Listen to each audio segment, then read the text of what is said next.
भी उनकी बहू सुमन हाथ में एक ट्रे लिए कमरे में आई। ट्रे में चाय रखी हुई थी। माँ जी, आपके लिए चाय लेकर आई हूँ, उसने मधुर स्वर में कहा। तो मोहिनी जी ने आंखें खोली और मुस्कुराते हुए बोली, बहू, तू तो मेरी हर जरूरत बिना कहे ही समझ जाती है। तभी पीछे से उनका बेटा भी कमरे में आते हुए बोला, अरे वाह सुमन, क्या खुशबू है चाय की, तुम तो दिन ब दिन माँ जैसी बनती जा रही हो। ये सुन सुमन ने हंसते हुए कहा, माँ जी को देखकर ही तो सीखा है मैंने सब कुछ है। तभी मोहिनी जी ने चाय की एक घूंट भरी तो वो हल्का सा रुकी। स्वाद आज कुछ अलग सा लगा। मीठी जरूर थी पर कुछ तो अजीब था। उन्होंने धीमे स्वर में कहा, बहू, आज चाय का स्वाद थोड़ा अलग लग रहा है। तभी सुनील तुरंत बोला, माँ, ये तुम्हारा रोज का डायलॉग है, कभी चाय ज़्यादा मीठी तो कभी कम मीठी, कभी ज़्यादा अदरक तो कभी कम। अब आप चुपचाप चाय पी लीजिए, आज आपका कोई बहाना नहीं चलेगा। मोहिनी जी कुछ कहती उससे पहले ही बहू ने कहा, माँ जी, आज मैंने कुछ नया ट्राई किया है, थोड़ी इलायची, काली मिर्च और लौंग भी डाली है। आज शायद उसी का स्वाद अलग लग रहा हो, पर नींद बहुत अच्छी आएंगी। तो मोहिनी जी भी मुस्कुरा दी और चुपचाप धीरे धीरे पूरी चाय खत्म कर दी। तभी सुमन ने झुककर गिलास उठाया और हल्की मुस्कान के साथ बोली, माँ जी, आपके सिराने पानी का जग भी रख दिया है और आपकी दवा भी, वो लेकर सो जाना। तो मोहिनी जी ने हल्के से मुस्कुराते हुए हामी भर दी। सुमन चाय की ट्रे उठाकर बाहर चली गई। सुनील भी उसके पीछे पीछे चला गया। तो मोहिनी जी ने दवा ली, पानी पिया और फिर चुपचाप तकिए पर सर रखकर सो गई। सुबह जब नींद खुली तो देखा 7 बजे हुए थे। पूरे घर में सन्नाटा पसरा हुआ था। फिर सोचा, क्यों ना बेटे बहू के लिए आज मैं ही चाय बना दूं। ये सोचते हुए मोहिनी जी धीरे कदमों से रसोई की ओर चल पड़ी। रसोई में जाकर उन्होंने गैस जलाई और पहले पानी रखा, फिर अदरक और इलायची की तैयारी में जुट गई। धीरे धीरे रसोई में चाय की खुशबू भर गई। इधर बिस्तर पर सुमन ने करवट बदली। चाय की खुशबू उसके नाक तक पहुंची तो उसने आंखें खोली और बिस्तर से उठते हुए बुदबुदाई, इतनी तेज खुशबू, चाय किसने बनाई है। वो उठी और कमरे से बाहर आई तो रसोई में मोहिनी जी खड़ी थी। तभी मोहिनी जी ने उसकी ओर देखते हुए कहा, सुमन बहू, उठ गई हैं, देखो आज मैंने चाय बनाई है, ठंड बहुत है ना। अच्छा ऐसा कर, सुनील को भी उठा दे। कहते हुए मोहिनी जी चाय कप में डालने लगी तो उनके हाथ थरथराने लगे। उन्होंने सुमन से कहा, बहू, चाय तो मैंने बना दी है, बस जरा तू कप में डाल दे। सुनील को गरम गरम चाय देना और हाँ, मेरे लिए सिर्फ आधा कप ही डालना, अब ज़्यादा चाय नहीं पी जाती। कहते हुए मोहिनी जी बाहर हॉल में आकर बैठ गई। तभी सुनील भी बाहर आ गया। चाय पीने के बाद मोहिनी जी ने अपने बेटे की ओर देखते हुए कहा, बेटा, क्या तुम मुझे एक बार डॉक्टर के पास ले जाएगा। क्या हुआ माँ, आपकी तबीयत तो ठीक है ना।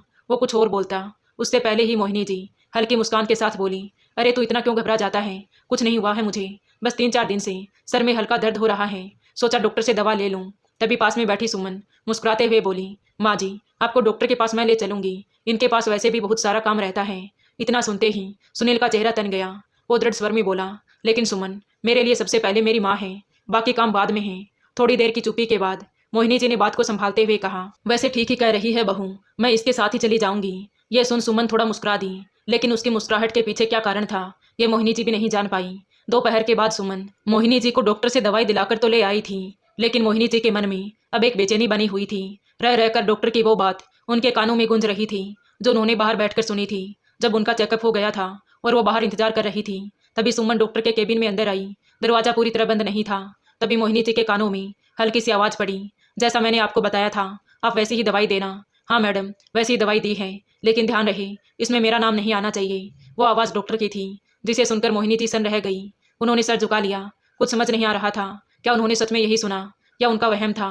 उनके दिल ने कहा, नहीं सुमन, ऐसे नहीं हो सकती, लेकिन दिमाग अभी सवालों से भर गया था। फिर भी उन्होंने सुमन से कुछ नहीं पूछा, बस चुपचाप अपने कमरे में चली गई। पर दिल अब बेचैन रहने लगा था। वो खुद से सवाल करती रहती कि कभी कभी अपने मन का डर भी तो हमें आवाज़ सुनाने लगता है, शायद वही हुआ हो। सुमन अगर कुछ गलत करती तो इतने अपनेपन से मेरी सेवा क्यों करती। ये सोचकर वो धीरे से मुस्कुराई और बोली, शायद मैं ही पागल हो गई हूँ, मेरी बहू तो सच में बहुत अच्छी है। लेकिन दिल जो मान रहा था वो दिमाग मानने को तैयार नहीं था। कहीं कोई बात तो जरूर थी जो धीरे धीरे खुलने वाली थी। 1 महीना ऐसे ही बीत गया। एक दिन मोहिनी जी रोज की तरह घर के बाहर बने छोटे से बगीचे में टहल रही थी। सर्द हवा के हल्के झोंके उनके दुपट्टे से खेल रहे थे। तभी उनकी नज़र एक कोने में खड़ी अपनी बहू सुमन पर गई। वो किसी अनजान युवक से बात कर रही थी। मोहिनी जी को हैरानी हुई। उन्होंने थोड़ा गौर से देखने की कोशिश की, लेकिन कुछ समझ नहीं आया। तो वो धीरे से बगीचे की पत्थर की बनी बेंच के पीछे छुप गई। उनका मन बेचैन हो उठा। आखिर सुमन इस वक्त इस अजनबी से क्या बात कर रही है, वो सोच ही रही थी।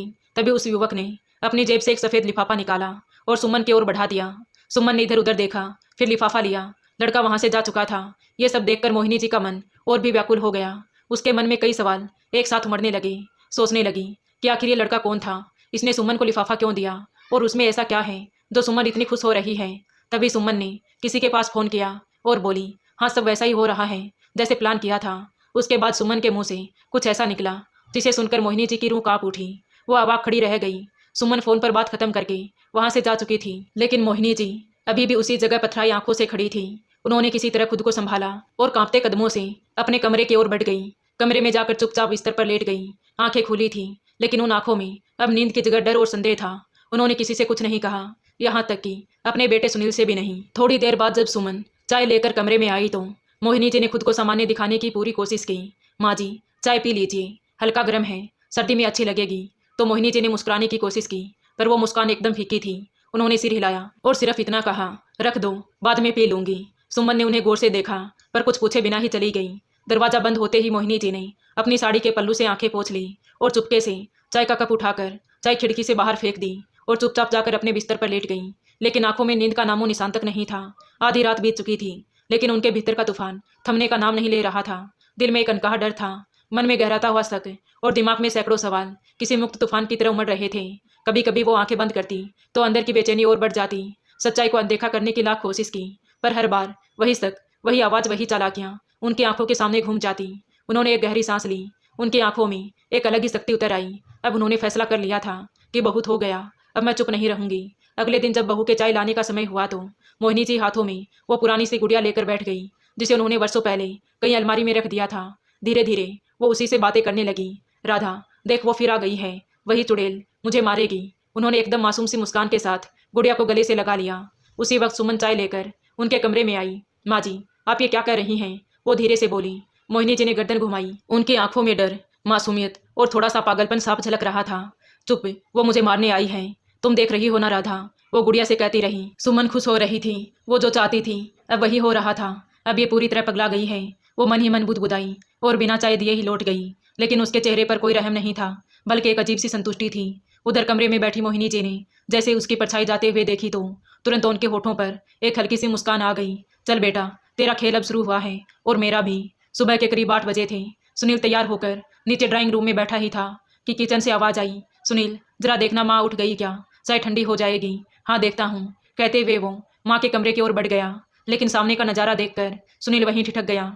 मोहिनी जी जमीन पर बैठी थी, हाथ में एक पुराना तकिया लिए उससे बातें कर रही थी। नहीं, तुम मत जाना, सब मुझे छोड़कर चले गए हैं, अब तुम भी जाओगे क्या? फिर अचानक रोने लगी। ये देखकर सुनील घबरा गया। माँ, माँ क्या कर रही हो आप? मोहिनी जी ने ऊपर देखा, लेकिन उनकी आंखों में अजीब सी वीरानी थी, जैसे पहचान ही ना पा रही हो। फिर धीरे से बोली, तू कौन है? तू भी आ गया मुझे ले जाने? नहीं, मुझे मत ले जाना। माँ, क्या हुआ है आपको? मैं हूँ सुनील, आपका बेटा। मोहिनी जी उसकी ओर घूरती रही, फिर एक झटके में मुंह फेर लिया। नहीं, तुम नहीं हो, मेरा बेटा तो मुझे बहुत प्यार करता है, तुम नहीं हो सकते। ये सुनकर सुनील के चेहरे का रंग उड़ गया। वो अपनी माँ को खड़ा कर बिस्तर पर बिठाने लगा।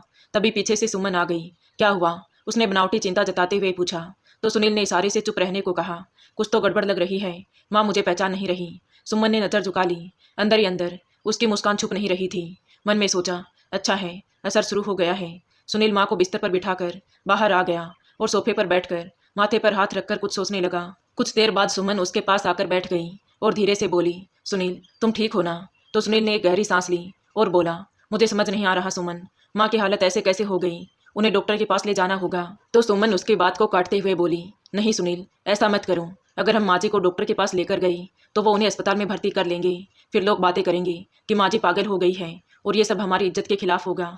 सुनील ने थोड़ी देर के लिए सोचा और फिर माँ की हालत को देखकर चिंतित हो गया। लेकिन सुमन, हमें कुछ तो करना चाहिए, माँ की तबीयत दिन ब दिन खराब होती जा रही है।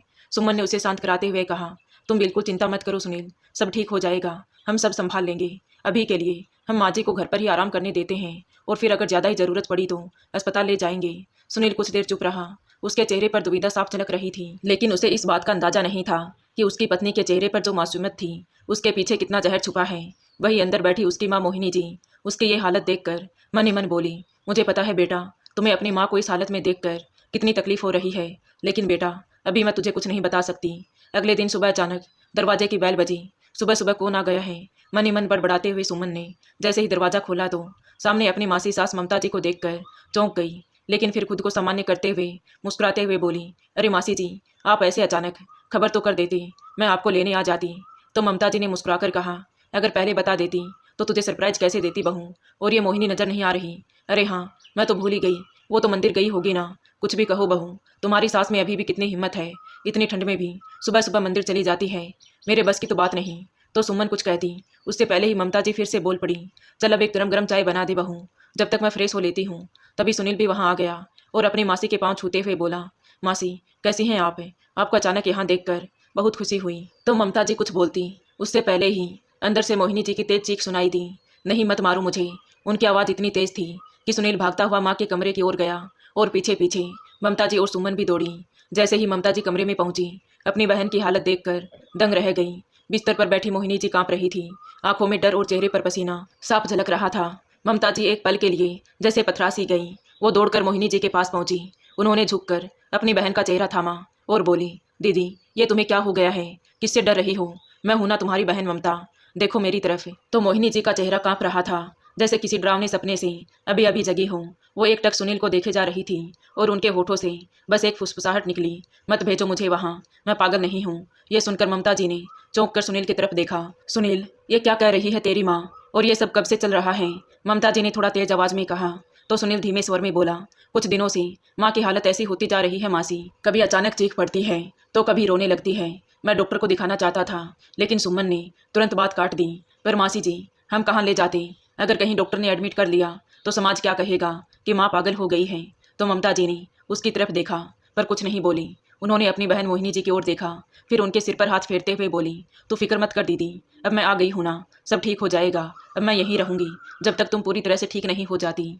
उनके स्वर में वो अपनापन था जो केवल बहनों के रिश्तों में होता है, निस्वार्थ, मजबूत और सच्चा प्रेम। तभी पास में खड़ी सुमन हल्के से मुस्कुराते हुए बोली, अरे मासी, आप कितने दिन के लिए आई हैं? मैंने तो सोचा था 2-4 दिन के लिए आई हैं। तो ममता जी ने उसकी आंखों में देखते हुए हल्की मुस्कान के साथ जवाब दिया, नहीं बहू, जब तक मेरी बहन की तबीयत अच्छी तरह से ठीक नहीं हो जाती मैं यहीं रहूंगी। वैसे भी अब उसे अच्छी देखभाल की ज़रूरत है और वो देखभाल मुझसे बेहतर कोई नहीं कर सकता। ये सुनकर पास ही खड़ा सुनील, जो माँ की हालत को लेकर अंदर ही अंदर टूट रहा था, एक गहरी सांस लेकर बोला, मासी आप सच कह रही हैं ना कि आप यहीं रहेंगी? अब जब आप हैं तो मुझे बहुत राहत मिल रही है। मैं माँ को ऐसे नहीं देख सकता, पर अब लग रहा है कि सब ठीक हो जाएगा। तभी सुमन ने भी झूठी मुस्कान के साथ कहा, हाँ बिल्कुल मासी, आप हैं तो हमें भी तसल्ली रहेगी। अब मोहिनी जी को नींद आ चुकी थी। ममता जी ने प्यार से बहन की ओर देखा और फिर धीमे स्वर में बोली, चलो दीदी सो गई है, अब उन्हें आराम करने दो। और बहू, तुमने मुझे अभी तक चाय नहीं पिलाई है। कहते हुए ममता जी बाहर आ गई तो सुनील और सुमन भी बाहर आ गए। पूरा दिन ऐसे ही बीत गया। रात के समय घर में सब लोग डाइनिंग टेबल पर बैठकर खाना खा रहे थे। सादगी भरा माहौल था। तभी सुमन ने अपनी मुस्कुराहट को बड़ी चालाकी से छुपाते हुए कहा, मासी जी एक बात पूछूं, आपको डर नहीं लगता माँ जी के इस पागलपन से? यह सुनकर एक पल को टेबल पर सन्नाटा सा छा गया। सुनील ने अपनी थाली छोड़ दी और गुस्से से सुमन की ओर घूरते हुए बोला, सुमन ये तुम क्या बोल रही हो? मेरी माँ ठीक है, बस कभी कभी उन्हें कुछ याद नहीं रहता। और हाँ, मेरी माँ पागल नहीं है। सुनील की आवाज़ में अपनी माँ के लिए सम्मान और गुस्सा दोनों थे। ममता जी ने भी कड़क लहजे में कहा, बहू आज तो तेरे मुंह से ये बात निकल गई, लेकिन आगे से भूलकर भी मेरी बहन को पागल मत कहना। यह सुनकर सुमन का चेहरा अचानक से फीका पड़ गया। वो सहमी हुई दिखने लगी, लेकिन मन ही मन उसकी चालाकी मुस्कुरा रही थी कि पागल नहीं हुई तो हो जाएगी, दवाई धीरे धीरे असर तो कर ही रही है। डाइनिंग टेबल पर सबने जैसे खाना तो खाया, लेकिन उस रात सबके मन में कोई ना कोई खामोश हलचल जरूर चल रही थी। खाना खाने के बाद सब सोने चले गई तो ममता जी भी अपनी बहन के कमरे में सोने के लिए चली गई। दरवाज़ा धीरे से बंद किया और अपनी बहन के पास जाकर बैठ गई। तभी मोहिनी जी ने आंखें खोली तो दोनों बहनों की आंखों में एक सी चमक थी। ममता जी ने धीरे से कहा, दीदी सब वैसा ही हो रहा है जैसा तुमने सोचा था, अब आगे क्या करना है? तो मोहिनी जी ने हल्के से सिर हिलाया और बोली, अब वक्त है मेरी बहू को उसकी भाषा में जवाब देने का। तू बस यूं ही सब कुछ देखती रहे, लेकिन सुमन को पता नहीं चलना चाहिए कि तुझे कुछ भी पता है। उन दोनों की आंखों में एक ही उद्देश्य था, सच्चाई को सामने लाना और बहू की साजिश को उजागर करना, जो अपनी सास को पागल साबित कर देना चाहती थी। दरअसल मोहिनी जी ने ही अपनी बहन ममता जी को फ़ोन करके यहाँ बुलाया था। दीदी बताओ ना, अब हमें क्या करना है? ममता जी ने मोहिनी जी की तरफ देखते हुए कहा। तो मोहिनी जी बोली, बस तुम कल किसी भी तरह मुझे मंदिर ले चलो, वही मैं तुम्हें सब कुछ बताऊंगी। अगले दिन सुबह मोहिनी जी के चेहरे पर एक अलग ही आत्मविश्वास था, जैसे आज कुछ महत्वपूर्ण होने वाला हो। जैसे ही दोनों बहनें तैयार होकर मंदिर के लिए जाने लगी तो सुमन ने हैरानी से उन्हें देखते हुए कहा, मासी जी इतनी सुबह सुबह मंदिर, कोई विशेष पूजा है क्या? तो ममता जी हल्के से मुस्कुराते हुए बोली, बस यूं ही मन किया भगवान के दर्शन करने का, और दीदी का मन भी थोड़ा हल्का हो जाएगा, इसीलिए सोचा मंदिर हो आते हैं। तभी पीछे से सुनील ने थोड़ा परेशान होते हुए कहा, मासी आपको तो पता है माँ की तबीयत अचानक बिगड़ जाती है, ऐसे में आप अकेले कैसे संभालोगे? तो सुमन ने भी तुरंत हाँ में हाँ मिलाई, जी मासी जी, अगर मंदिर जाने का इतना ही मन है तो मैं भी साथ चलती हूँ। तभी ममता जी ने सुनील के कंधे पर हाथ रखकर मुस्कुराते हुए कहा, बेटा तो फिक्र मत कर, तेरी माँ बिल्कुल ठीक है।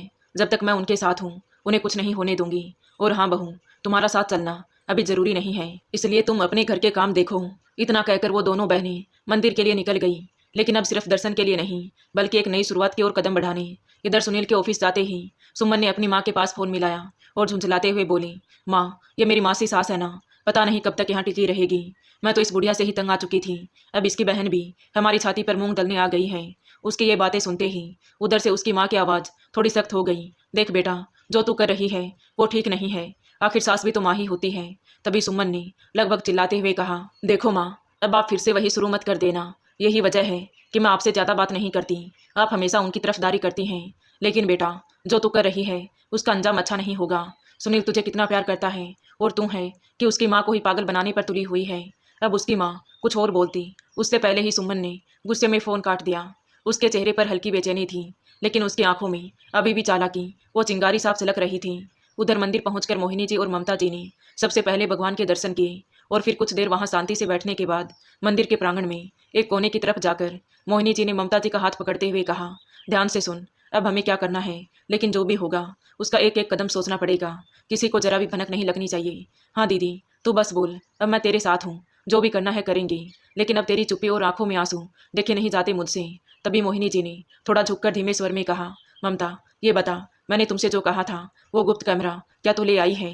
तो ममता जी ने तुरंत अपने बैग की तरफ इशारा किया और मुस्कुराते हुए बोली, हाँ दीदी मैं लाई हूँ, अपने पोते से मंगवाया था, बहुत ही छोटा और खास कैमरा है, दीवार में या 100 पीस में भी लगा दूँ तो भी किसी को भनक तक नहीं लगेगी। ये सुनकर मोहिनी जी के चेहरे पर एक हल्की सी मुस्कान आ गई, जैसे किसी युद्ध की तैयारी पूरी हो गई हो।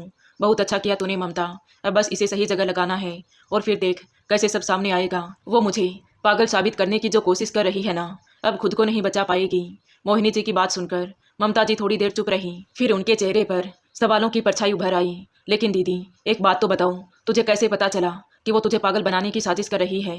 ये सुनकर मोहिनी जी का चेहरा पल भर में स्याह हो गया, आंखें एकदम सुनने में ताकने लगी, जैसे कोई बहुत भयानक दृश्य फिर से जहां में लौट आया हो। मोहिनी जी फिर धीरे से बोली, ममता उस दिन मैं पार्क में अकेली बैठी थी, तभी अचानक मैंने बहू को देखा, वो किसी से फ़ोन पर बात कर रही थी, लेकिन उसको पता नहीं था कि मैंने उसकी वो सारी बातें सुन ली थी। उसके वो शब्द आज भी मेरे कानों में गूंज रहे हैं। वो कह रही थी कि अभी 1 महीना और लगेगा मेरी सास को पागल होने में, मैं तो उन्हें रोज़ दवाई और चाय टाइम से दे रही हूँ, फिर असर इतनी देर से क्यों हो रहा है? कोई ऐसी दवाई नहीं है क्या जिससे ये जल्दी ही अपना दिमाग खो बैठे? कहते हुए मोहिनी जी का गला भर आया, मगर उन्होंने खुद को संभालते हुए कहा कि फिर बहू ने जो कहा उसने मेरी रूह तक को डरा दिया। उसने कहा, ऐसा करो मेरी सास को एक इंजेक्शन देकर ही मार दूं, फिर ना रहेगा बांस और ना बजेगी बांसुरी। ये सुनकर ममता जी की आंखों में आंसू और गुस्से का तूफान एक साथ उमड़ पड़ा।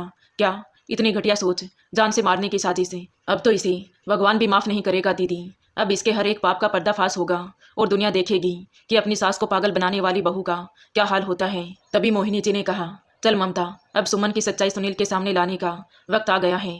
ये कहते ही दोनों बहनें मुस्कुराई। आज बहुत दिनों बाद मोहिनी जी हंस पाई थी। अब दोनों बहनों का मन एक ही लक्ष्य पर केंद्रित था, सच का पर्दाफाश करना। लेकिन चुपचाप बड़ी चालाकी और समझदारी से घर लौटने के बाद ममता जी ने मौका देखकर वो छोटा गुप्त कैमरा निकाला जो उन्होंने अपने पोते से मंगवाया था। सबसे पहले उन्होंने मोहिनी जी के कमरे में ठीक उसी जगह लगाया जहां से कैमरे में सब कुछ साफ देख सके। फिर उन्होंने एक और कैमरा रसोई घर में लगाया जहां सुमन अक्सर उनकी दवाइयां और चाय का इंतजाम करती थी। दूसरे दिन एक ऐसा मौका आया जिसका उन्हें इंतजार था।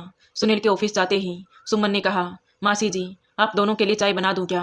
तो ममता जी ने धीरे से कहा, बहू मैं तो नहाने जा रही हूँ, लेकिन दीदी बोल रही थी चाय पीने के लिए तो उसे बनाकर दे दूँ। यह सुनकर सुमन के चेहरे पर एक अलग ही खुशी आ गई। उसको लगा कि ये सही मौका है सास से बात करने का, या यूं कहीं अपना असली रूप दिखाने का। मोहिनी जी अपने बिस्तर पर लेटी हुई थी, तभी उन्हें कुछ आभास हुआ कि तूफान आने वाला है।